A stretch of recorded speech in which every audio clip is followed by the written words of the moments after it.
All right, now to the left. It's true. Thank you. All right, let's go to the latest show of tolerance. Congresswoman Marjorie Taylor Greene says she was attacked at a restaurant last night because of her political views. This comes just 1 week after she posted a tweet about America's, quote, national divorce. And by the way, plenty of people in the media never went to her and asked her specifically what she meant. We did, detailing a plan to decentralize the federal government. And, of course, the media mob wasted no time attacking her with false accusations that she was talking about secession. Now, Congresswoman Marjorie Taylor Greene joins us with more. Congresswoman, welcome back. I want to settle the issue of the national divorce, but first, what happened to you? I've had my own incidents in the course of my career. It's not fun when it happens. What happened? Well, last night I was having dinner with two members of my staff. And we were preparing for committee hearings today. And then we were approached. A woman came over to my table, came and stood very close to me and started verbally attacking me, calling me all kinds of names. And then another member of her party started screaming, "F you, Marjorie," as loud as he possibly could, over and over and over again inside this restaurant.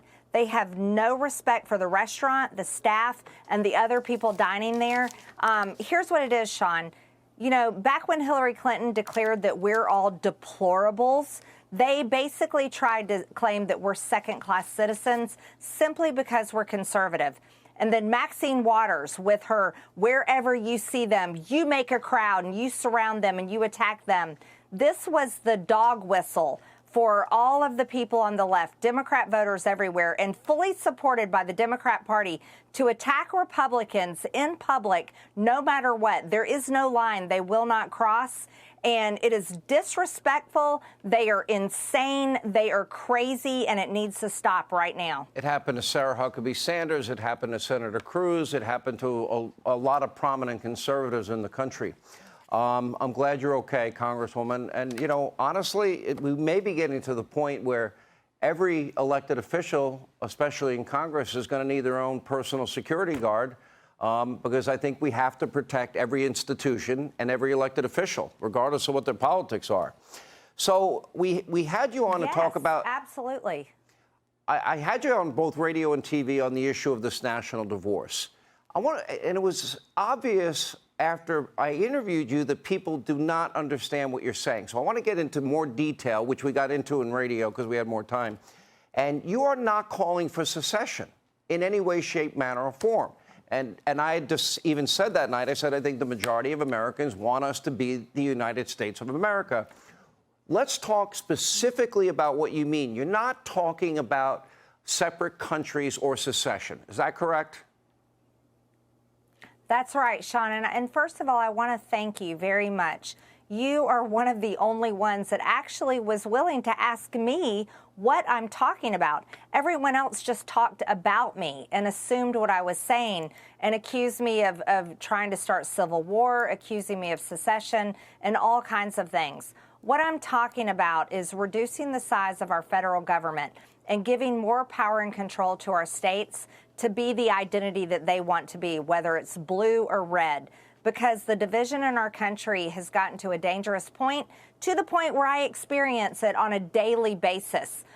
Being attacked in public is no fun, but we also have to remember it's not just elected members of Congress or famous, Republican spokesmen or political commentators like you and others, but it's also regular people, maybe people that wear a MAGA hat that have been attacked for years now. And we are fed up. We're fed up with Democrat policies. We're fed up with the woke ideology being shoved down our throat. And we're tired of our children being brainwashed into these same ideas. We want our own safe space, and we deserve it. And the federal government is so out of control. The debt is insane. We need to take power away from the federal government and rein that entity back in and truly let the states have the power and control that they deserve. You're talking about reducing the size, power of the federal government, giving more power to the states. In other words, federalism is a good thing. What would you say about cases like we see counties in Oregon wanting to join Idaho? We see Buckhead. I used to live in Georgia for 4 years, where you are. Buckhead wants to separate, for example, from Atlanta, have their own police department, their own government. So you have these examples where people want to join up with another state or another county or another town. Should they have the right to do that? Absolutely. Don't we believe in freedom in America? Isn't that what America is all about? It's the people and their choices and the freedom to do so. I'm a huge supporter of Buckhead City. You know, Buckhead is a victim of the crime in Atlanta, just like the crime in Chicago. And let me tell you something about Atlanta. Atlanta has a higher murder rate now than Chicago. And look at what's happening to Mayor Lori Lightfoot. She is being kicked out of being the mayor of Chicago. And hopefully they finish the job, because she doesn't deserve that position. She ruined that city with crime. And Buckhead is fed up with it. I'm hoping she gets her ass kicked tonight and loses. I really am. Sorry, I'm just being honest. Me too. Let me ask you this. I think this is really important. I don't see middle ground. For example, if you want to defund and dismantle the police and you want no bail, how do you reconcile that with the rest of us that believe in law and order and safety and security as a prerequisite to pursue happiness? How do you reconcile those that want open borders and those that want the laws enforced and secure borders? How do you reconcile energy independence and those that are willing to, like Joe Biden, import 3 million barrels of oil from Venezuela and make Venezuela rich again, when we can be creating high-paying career jobs in America and it being good for our national security? How do you reconcile these major differences? Well, just as you just stated, you know what? You can't reconcile those major differences because they do not come together. And that's how far apart we are today with the Republican Party and the Democrat Party.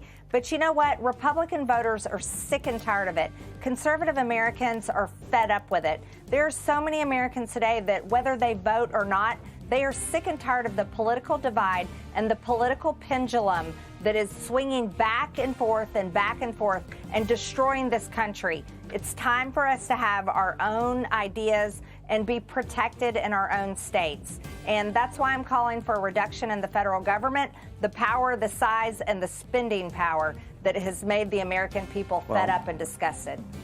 Congresswoman, number one, we're glad you're safe. Number two, we're glad you had a chance to clarify all of this, although I thought it was pretty straightforward when we discussed it the last time. Thank you for being with us.